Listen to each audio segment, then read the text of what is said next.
ये पिछले 3 महीने से ऐसे जो भी वाकयात हो रहे हैं, 2 घंटे के बाद 3 घंटे के बाद कहा जाता है कि इनका ताल्लुक फितनतुल खवारिज से था, ये अफगानिस्तान गया, तरबियत ली, वापिस आया।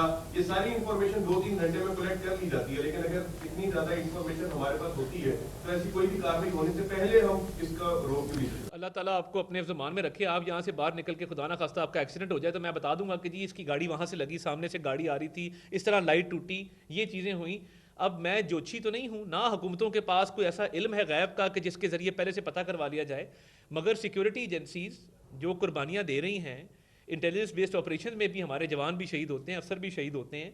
देखिए ना, तहकीकात की हमारी महारत इतनी है कि जब कोई ऐसा वाक़या हो, बहुत सारे ऐसे वाक़यात हैं जिनको प्रिवेंट भी किया गया। IBO क्या होता है?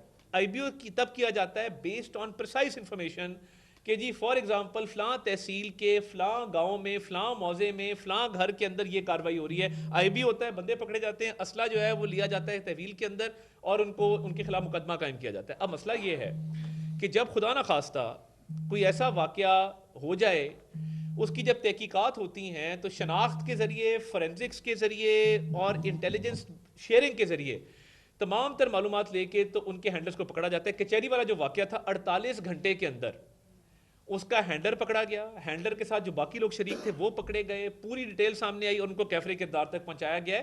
तो इसलिए मैं कह रहा हूं कि इसमें भी काफ़ी पेशरफ्त हो चुकी है, काफ़ी आगे तक पहुंच गए हैं और हैंडलर्स, सहूलतकार, फैसिलिटेटर, उनको निशाने इबरत इंशाल्लाह ताला बनाया जाएगा। हाँ सर।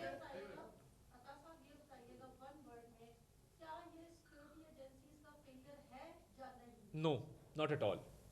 वो इसलिए नहीं है कि हमारे सिक्योरिटी के इदारे, इनकी मिसाल पूरी दुनिया में दी जाती है और मैं, आप शायद लोकल बैठ के इसको देख रहे हैं ना, मैं तो इंटरनेशनल पर्सपेक्टिव में चीज़ों को देखता हूँ कि दुनिया की जो मायानाज इंटेलिजेंस और सिक्योरिटी एजेंसीज है वो कहती हैं कि जिस तरह जाफर एक्सप्रेस का वाक़या हुआ, जिस महारत से इतनी 100 जानें बचा कर लोगों को बाजियाब करवाया गया मिनिमल डैमेज के साथ, ये हमारी ही सिक्योरिटी फोर्सेस कर सकती थी।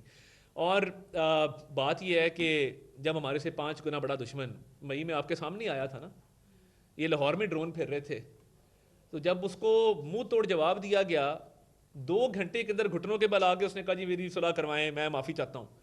तो गुरिल्ला वॉरफेयर की हिस्ट्री है, मैं हिस्ट्री का भी स्टूडेंट रहा हूँ, हम हिस्ट्री नहीं पढ़ते। जब गुरिल्ला वॉरफेयर होती है तो गुरिल्ला वॉरफेयर थोड़ी ट्रेडिशनल वॉरफेयर से, कन्वेंशनल वॉरफेयर से मुख्तलिफ होती है। गुरिल्ला वॉरफेयर के अंदर या प्रॉक्सी वॉरफेयर के अंदर दुश्मन खुल के सामने नहीं आता, दुश्मन छुप के आता है। अब जो छुपा हुआ दुश्मन है, जो छुप के वार कर रहा है, पहले तो उसकी बहादुरी पे दाद देना कि वो कितना बहादुर है कि वो छुपा के आ रहा है, वो डर डर के आ रहा है, वो खौफ के साए में आ रहा है। अब देखिए, जहाँ पे सेफ सिटी जैसे सिस्टम डेवलप किए गए हैं, CTD जैसी फोर्सेज खड़ी की गई हैं, फोरेंसिक लैब जैसे सिस्टम बनाए गए हैं हमारे पास और सिक्योरिटी एजेंसीज के पास पूरा अपरेटस मौजूद है, वहाँ पे मज़ाफ़ात में वाक़या होना अफसोसनाक है, बिल्कुल है, मगर ये सिक्योरिटी फेलियर है नहीं है। और इस पे हमें मुत्तहिद होकर इस सोच का मुकाबला करना है कि हमारी सिक्योरिटी फोर्सेस के पास तमाम तर महारत मौजूद है और मुकाबला कर रही और करती रहेंगी। मैं थोड़ी सी आपकी याद दहानी, मैं सियासी बात आज करना नहीं चाहता था, मगर आपको याद होगा कि एक ऑपरेशन रद्दुल फसाद और ज़रब अज़ब भी इस मुल्क के अंदर हुआ था।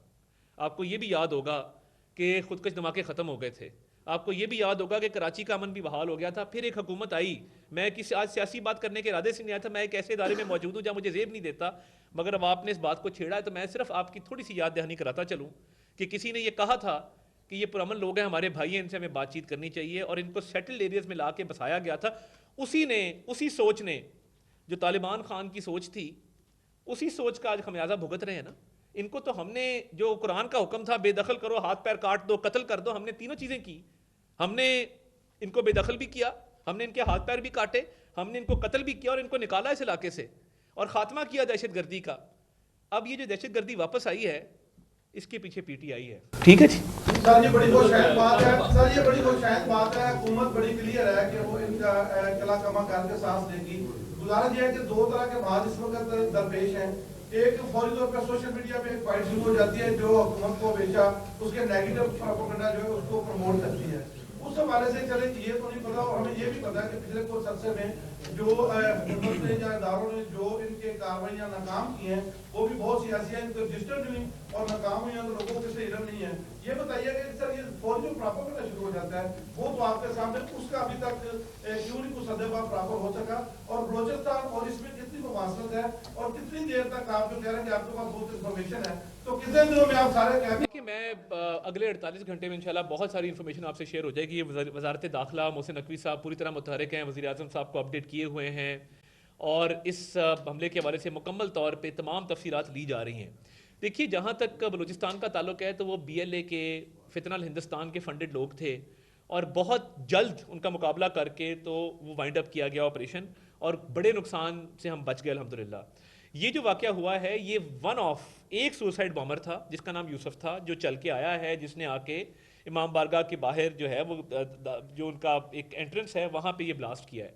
तो उसकी रिमेन सारी चीज़ें देखते हुए तहकीकात आगे बढ़ रही हैं और देखिए ये पैगाम अमन कमेटी जो बनी उस हवाले से मुकम्मल तौर पे तमाम मकातब फ़िक्र के उलमा का ये कंसेंसस है कि दहशत गर्दी की बिल्कुल गुंजाइश नहीं है और इस बयानिए का भी मुकाबला करें। इसके साथ साथ अफ़गानिस्तान के उलमा ने भी इस हवाले से फतवा दे दिया है और ये फतवा पहले से भी मौजूद था कि पाकिस्तान के ख़िलाफ़ हमला जो है वो जायज़ नहीं है, उसको हराम करार दिया गया था। और जैसे मैंने कहा कि ये दहशत गर्द जो छुप के आते हैं और छुप के रात के अंधेरे में कई दफ़ा वार करते हैं, कई दफ़ा जुम्मे की नमाज में नमाजियों को टारगेट करते हैं, ये इंसानियत के नाम पे जो है ये धब्बा है, ये इंसानियत की तौहीन है। इनको तो मुसलमान तो बहुत दूर की बात है, इनको इंसान कहना भी, आप देखें ना कितने बदबख्त हैं कि मुसलमान को कत्ल कर रहे हैं और सीधा जहन्नुम में जा रहे हैं। इससे बड़ा और बदबख्ती इनकी क्या हो सकती है। बहुत शुक्रिया।